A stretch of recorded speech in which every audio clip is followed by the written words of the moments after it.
അങ്ങ് വയനാട്ടിലെ ചൂരൽമലയുടെ താഴ്വാരത്ത് ചെറുപുഴയുടെ തീരത്ത് തലപൊക്കി നിന്നൊരു വിദ്യാലയമുണ്ടായിരുന്നു. ഒരുപാട് കുട്ടികൾ ആർത്തുല്ലസിച്ച് ഓടിക്കളിച്ചൊരു മുറ്റമുള്ളൊരു വിദ്യാലയം. അവർ പലവട്ടം ഓടി വീണിട്ടുണ്ടാവാം ആ മുറ്റത്ത്. ഓരോ വീഴ്ചയും എണീറ്റ് മുന്നോട്ടോടാനുള്ള ശക്തിയാണെന്ന് ആ വിദ്യാലയമാണ് അവരെ പഠിപ്പിച്ചത്. അറിവിന്റെ ലോകത്തേക്ക് അവരെ കൈപിടിച്ചുയർത്താനുള്ള ആദ്യാക്ഷരങ്ങൾ ആ വിദ്യാലയമാണ് അവർക്ക് ചൊല്ലിക്കൊടുത്തത്. പുഴയോട് ചേർന്നുള്ള പ്രകൃതി ഭംഗിയെ ലയിച്ചു പഠിക്കാൻ ലോകത്തെവിടെ പറ്റും എന്നവരെന്ന് കളിയായി വീമ്പ് പറഞ്ഞിരുന്നു.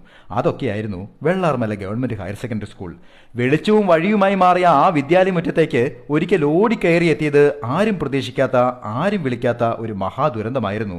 നിറഞ്ഞ പച്ചപ്പിനിടയിലൂടെ കുളിരായി ഒഴുകിയ ചെറുപുഴ രുദ്രഭാവം പൂണ്ട് ആ സ്കൂളിന്റെ നെഞ്ച് പിളർത്തിയിരിക്കുന്നു. കുട്ടികളുടെ ആരവം നിറഞ്ഞിരുന്ന ക്ലാസ് മുറികളിൽ ചെളിയും ചെല്ലുകളും നിറഞ്ഞിരിക്കുന്നു. മുട്ടി ഉരുമിയിരുന്ന അക്ഷരങ്ങൾ ചൊല്ലിയിരുന്ന കുട്ടികളിൽ പലരുടെയും ജീവനറ്റതും അതേ ക്ലാസ് മുറികളിലാണെന്നറിഞ്ഞ് അവരെ പൊന്നു മക്കളെപ്പോലെ നോക്കിയിരുന്ന ടീച്ചർമാർ നെഞ്ചു പൊട്ടിക്കരഞ്ഞു. പ്രകൃതിയുടെ തണലിലും തുണിയിലുമായിരുന്ന ആ